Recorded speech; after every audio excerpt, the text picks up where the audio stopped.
আসসালামু আলাইকুম ওয়া রাহমাতুল্লাহ। কেমন আছেন প্রিয় দর্শক? আপনাদের সবাইকে স্বাগতম জানাচ্ছি আরও একটি বাড়ির ডিজাইনের ভিডিওতে। দেখুন, আজকে আমরা ভিন্ন ধারার একটি ভিডিও দেখাচ্ছি আপনাদেরকে। এটা হলো 2 তলা ফাউন্ডেশন দিয়ে আমরা 1 তলার একটি 3D ভিউ করেছি। এই বাড়িটি নির্মাণ হবে রায়পুরা নরসিংদীতে এই বাড়িটি নির্মাণ হবে। আমাদের সম্মানিত ক্লায়েন্ট শেখ মোহাম্মদ আশিকুজ্জামান আকাশ ভাই, উনি এই বাড়িটি নির্মাণ করবেন। ওনার গ্রামের বাড়িতে 2 তলা ফাউন্ডেশন দিয়ে 1 তলা কমপ্লিট করবেন। আমি যদি আপনাদেরকে সবগুলো ভিউ দেখাই, দেখুন এটা একটা ভিউ, এটা হলো পার্সপেক্টিভ ভিউ। এটার অ্যানিমেশন এখনও রেডি হয়নি। অ্যানিমেশন রেডি হলে আমি আপনাদেরকে অ্যানিমেশন ভিডিও দেখাবো। এখন বইটা রেডি হয়ে গেছে, ক্লায়েন্ট আগামীকাল আসবে অফিস থেকে নেওয়ার জন্য। আমাদের অফিসটা হলো গুলশান নিকেতনে।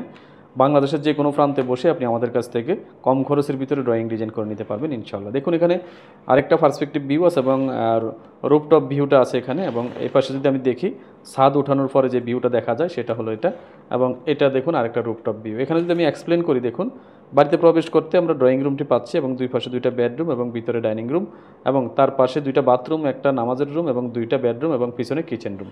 এটা যদি আমি ফ্লোর প্ল্যানে গিয়ে এক্সপ্লেন করি আপনাদেরকে, আপনারা বুঝতে আরও সুবিধা হবে।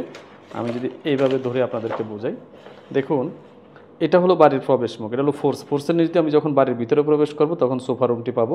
আপনারা যদি ড্রয়িং রুমটি যদি আপনারা বড় করতে চান, তাহলে এই ওয়ালটা শুধু না দিলে আপনাদের এখানে বেড একটা বেড কমে যাবে, কিন্তু ডাইনিংটা বিশাল বড় হয়ে যাবে। মোট কথা হলো এই ডিজাইনটি কিন্তু আমরা আমাদের ক্লায়েন্টের চাহিদা অনুযায়ী সাজিয়েছিলাম। তারপর দেখুন ডাইন পাশে আপনি একটি বেডরুম পাচ্ছেন, বাম পাশে একটি বেডরুম পাচ্ছেন, এবং মাঝখানের সোফা রুমটি পাচ্ছেন, মানে লিভিং রুমটি পাচ্ছেন, এবং ভিতরে গেলে আপনি ডাইনিং রুম পাচ্ছেন।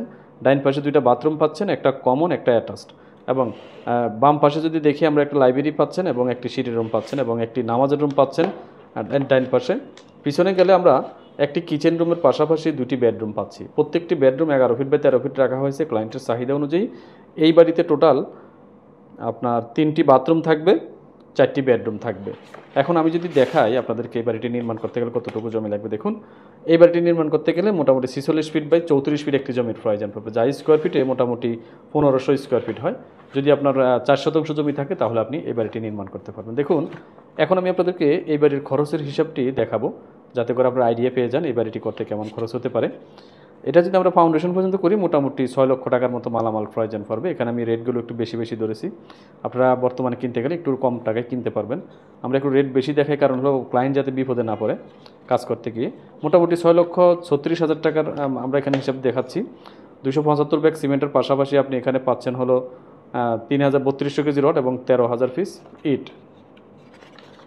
তারপর যদি আমরা ছাদ ডালাই দিতে গেলে দেখুন 7,29,000 টাকার মালামাল প্রয়োজন পড়বে, যেটা আমরা দেখতে পাচ্ছি 226 ব্যাগ সিমেন্টের পাশাপাশি এখানে 4700 কেজি রড এবং 12,000 পিস পিকিটিটের প্রয়োজন হবে। এটা হলো ছাদ ডালাই খরচের হিসাব।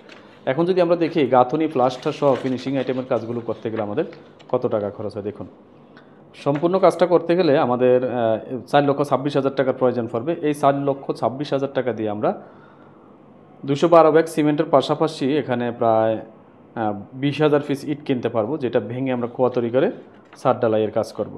গাঁথুনির এটা হলো নাম্বার ইট, এটা হলো যে ব্রিক্সটা দেখাচ্ছি 20,000 পিস, এটা হলো নাম্বার ইট। এটা দিয়ে আমরা গাঁথুনির কাজগুলো করবো, ফিনিশিংয়ের কাজগুলো করবো। তারপর এখানে দেখুন এটা হলো আমাদের এতক্ষণ তো আপনারা খরচ হিসেবে আলাদা দেখলেন। যেমন প্রথম পৃষ্ঠে আমরা দেখাচ্ছি যে প্রথম যে কাজ করবো ফাউন্ডেশনের কাজ, তারপরের পৃষ্ঠে আমরা দেখিয়েছি এটা হলো ছাদের কাজ, এবং তারপরে যেটা দেখলেন এটা হলো গাঁথুনির কাজ।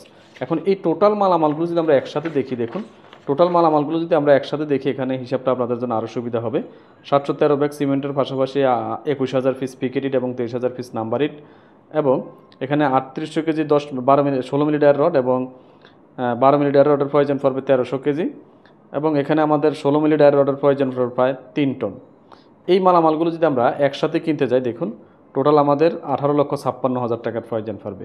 18,56,000 টাকা হলে আমরা এই বাড়ির সম্পূর্ণ মালামালগুলো কিনতে পারবো ইনশাআল্লাহ। এখন কথা হলো, আপনি যদি এই বাড়িটি A to Z শেষ করতে চান তাহলে কত টাকা খরচ হবে। প্রিয় দর্শক, আপনি দেখতে পাচ্ছেন এখানে 2 তলা ফাউন্ডেশন দিয়ে আমরা এই ডিজাইনটি 1 তলা কমপ্লিট করার পরিকল্পনা করেছি আমাদের ক্লায়েন্টের চাহিদা অনুযায়ী। এখানে যদি আপনি মিস্ত্রি খরচ সহ আমরা হিসাব করি A to Z এই বাড়িটি করতে গেলে সর্বমোট 30 লক্ষ টাকা বাজেট রাখতে হবে। এটা হলো 1 তলার জন্য। 2 তলা ফাউন্ডেশন দিয়ে 1 তলা, মানে মিস্ত্রি খরচ, ইলেকট্রিক, প্লাম্বিং সহ A to Z সব কিছু আপনি কমপ্লিট করে ফেলতে পারবেন যদি 30 লক্ষ টাকা আপনার বাজেট থাকে। এছাড়াও আপনারা যারা ডুপ্লেক্স বাড়ি নির্মাণ করতে চান আমাদের সাথে যোগাযোগ করতে পারেন। আমাদের অফিস অ্যাড্রেস হলো গুলশান নিকেতন। বাংলাদেশের যে কোনো প্রান্তে বসে আপনি আমাদের কাছ থেকে ড্রয়িং ডিজাইন করে নিতে পারবেন। এই বইটার ভিতরে দেখুন ইন ডিটেলস সব কিছু আছে, ইলেকট্রিক প্লাম্বিং থেকে শুরু করে structural design, architectural design, A to Z সব কিছু আমরা একটা বইয়ের ভিতরে ইনক্লুড করে দিয়েছি। এটা হলো সাধারণত আমাদের রেগুলার ডিজাইনগুলো হয়। তাহলে দেখা হবে পরবর্তী ভিডিওতে। সে পর্যন্ত সব ভালো থাকবেন প্রিয় দর্শক। আজকের মতো বিদায় নিচ্ছি। আল্লাহ হাফেজ।